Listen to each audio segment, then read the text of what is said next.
अहम जानकारी सामने आ रही, जबलपुर से उसका रुख कर लेते हैं। आपको बता दें कि नकली रेमडेसिविर इंजेक्शन मामले से जुड़ी बड़ी जानकारी। पुलिस रिमांड में आरोपियों ने कई अहम राज उगले हैं। जसमीत मोखा, सोनिया खत्री ने कई राज यहां पर पुलिस के सामने रखे हैं। नकली इंजेक्शन की 125 टूटी शीशियां जब्त की गई हैं। 2 स्थानों से जब्त की गई हैं नकली रेमडेसिविर की ये शीशियां। आपको बता दें कि इंजेक्शन को स्टॉक करके रजिस्टर मोखा की पत्नी ने जलाया और सरबजीत मोखा की चल अचल संपत्ति की अब जांच की जाएगी। राजस्व विभाग को पुलिस ने पत्र लिखा है। बैंक अकाउंट्स की जानकारी भी अब पुलिस जुटा रही है। तो बड़ी और अहम जानकारी हम आपको दे रहे हैं जो इस वक्त सामने आ रही है। जसमीत मोखा और सोनिया खत्री की मुश्किलें अब और भी बढ़ती हुई। जिस तरीके से दोनों ने यहां पर प्रदेश की जनता से खिलवाड़ किया, उनकी जान के साथ खिलवाड़ किया, तो अब वहीं पुलिस लगातार सख्ती बरत रही है। पुलिस की ओर से नकेल जो है वो कसी जा रही है। अब अकाउंट्स की जानकारी भी पुलिस जो है वो जुटाने में लगी हुई है।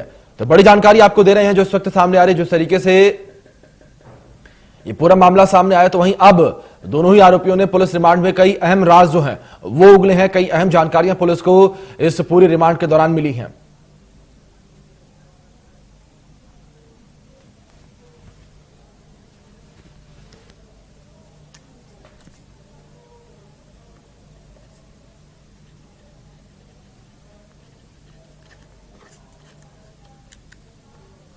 तो वहीं इसी बीच जबलपुर से हमारे सहयोगी राजेश विश्वकर्मा हमारे साथ लाइव जुड़ गए हैं। उनका रुख कर लेते हैं।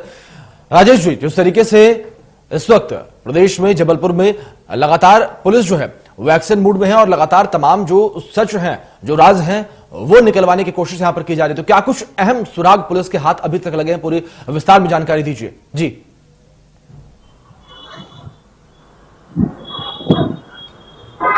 बिल्कुल अभिषेक, देखिए आपको बताना है, नकली रेमडेसिविर इंजेक्शन का ये पूरा मामला है और लगातार 2 आरोपियों को पुलिस ने रिमांड पर लिया था। जो मुख्य आरोपी है सरबजीत मोखा, उसकी पत्नी जसमीत मोखा को, और इसके अलावा जो सिटी हॉस्पिटल की मैनेजर है सोनिया खत्री, इन दोनों को पुलिस ने रिमांड पर लिया था। कई अहम राज जो है वो इन लोगों ने पुलिस पूछताछ में उगले हैं। जो सबसे बड़ा जो खुलासा किया है कि जो 150 से 125 से ज्यादा खाली वायल है जो नष्ट की गई थी, उनको पुलिस ने जब्त किया है इनके पास से। और इसके अलावा एक खाली वायल का ढक्कन जो है वो इनके पास से मिला है। और इसके बाद जो जिस तरीके से सिटी हॉस्पिटल में स्टॉक मेंटेन किया जाता था इंजेक्शन का, वो इंजेक्शन के स्टॉक का रजिस्टर जो है वो मोखा के घर में जलाया गया था। सरबजीत मोखा के घर में उसकी पत्नी ने उसको जिस तगाड़ी में जलाया था वो भी पुलिस ने जब्त किया है। इसके अलावा 2 मोबाइल पुलिस ने जब्त किए हैं।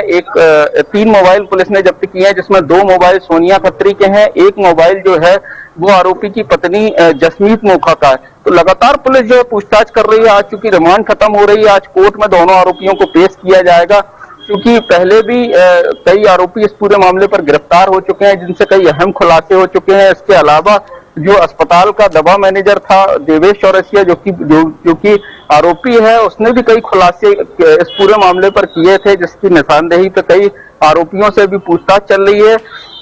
जो आरोपी है, मुख्य आरोपी सरबजीत मोखा, उसके बेटे की तलाश जो है पुलिस लगातार कर रही है, जो इस पूरे मामले में लगातार फरार है। और अभी तक जो मोखा है, सरबजीत मोखा मुख्य आरोपी, इसका मोबाइल रिकवर नहीं हुआ है, जिसके लिए पुलिस टीमें लगातार प्रयास कर रही हैं। आपको बता दें अभिषेक कि जब ये पूरा मामला सामने आया था और गुजरात में, सूरत में ये पूरी फैक्ट्री मोरबी में पकड़ी गई थी नकली रेमडेसिविर की, जहां से जबलपुर में 500 इंजेक्शन बुलाए गए थे। और 500 इंजेक्शन में से 200 इंजेक्शन, ये पहले ही खुलासा हो चुका है कि 200 से ज्यादा इंजेक्शन जो है नकली इंजेक्शन सरबजीत मोखा की सिटी हॉस्पिटल में इस्तेमाल किए गए, मरीजों में इस्तेमाल किए गए। तो इसको लेकर अब आरोपियों पर धाराएं भी बढ़ाई जा सकती है। इस आशय का जो पत्र है वो सिविल सर्जन को पुलिस ने लिखा है और उनसे जानकारी मांगी है कि क्या नकली रेमडेसिविर इंजेक्शन से मरीज की जान जा सकती है। इसका जवाब इस पत्र का जैसे ही मिलेगा सिविल सर्जन की तरफ से, तो इस पूरे मामले पर जवाब के आधार पर धाराएं भी बढ़ाई जाएंगी। इसके अलावा आपको बता दें कि रसूख का इस्तेमाल करके बेतहाशा संपत्ति जो है वो अर्जित करता रहा है सरबजीत सिंह मोखा। तो राजस्व विभाग अब जो है पूरा रिकॉर्ड इसका खंगाल रहा है, संपत्तियों की जानकारी का पता लगा रहा है। पुलिस विभाग से भी पूछताछ की जा रही है। संपत्ति की कर रहे हैं। इसके अलावा जी राजेश, यहां पर एक बार आपको रोकना चाहेंगे। जिस तरीके से आप बात संपत्तियों की कर रहे हैं, जिस तरीके से आप बात कर रहे हैं कि इस पूरे कालाबाजारी में सोनिया खत्री और सरबजीत मोखा और जसमीत मोखा जो है वो जुड़े हुए थे, तो क्या कोई ऐसे तार अभी तक निकलकर सामने आए हैं या कोई तार ऐसा उजागर हुआ हो या कोई क्लू पुलिस को मिला हो कि इस महामारी के दौर से पहले भी वो इस तरीके की कालाबाजारी करते थे? नकली दवाइयां, नकली महंगे इंजेक्शन जो है वो अपने अस्पताल में अपने मरीजों को वो ऊंचे दामों पर दिया करते थे और मुनाफा अपनी जेब में भरा करते थे। कोई ऐसे तार निकलकर सामने आए?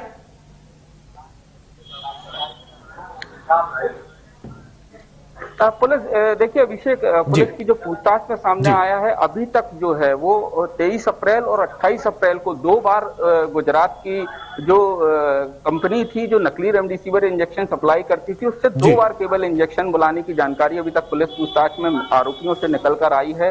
500 से ज्यादा की नकली इंजेक्शन की एक खेप थी जो इंदौर के रास्ते जबलपुर आई थी। अंबे ट्रेवल्स है जिसके जरिए ये पूरी खेप जबलपुर पहुंची थी और जो अस्पताल का दवा इंचार्ज है वो ये पूरी खेप 2 बार में 23 अप्रैल और 28 अप्रैल को लेकर आया था, जिसमें से 200 से ज्यादा इंजेक्शन जो है वो आरोपी सरबजीत मोखा ने अपने पास रख लिए थे और 200 से ज्यादा इंजेक्शन जो सिटी अस्पताल है सरबजीत मोखा का, जिसका डायरेक्टर सरबजीत मोखा है, वहां पर मरीजों पर लगाए गए थे, जिसके बाद कई मरीजों की जी राजेश, तमाम तरह के राज खुलने की उम्मीद हर कोई लगाए बैठा है। प्रदेश का वासी इस वक्त उसकी निगाहें टिकी हैं वो 3 नामों पर, सोनिया खत्री, सरबजीत और जसमीत, कि आखिर क्या कुछ खुलासे जो हैं वो नकली रेमडेसिविर मामले में होते हैं। बहुत बहुत शुक्रिया राजेश आपका हमारे साथ जुड़ने के लिए और इन तमाम जानकारियों को हम तक और हमारे दर्शकों तक पहुंचाने के लिए। इसे बीच आगे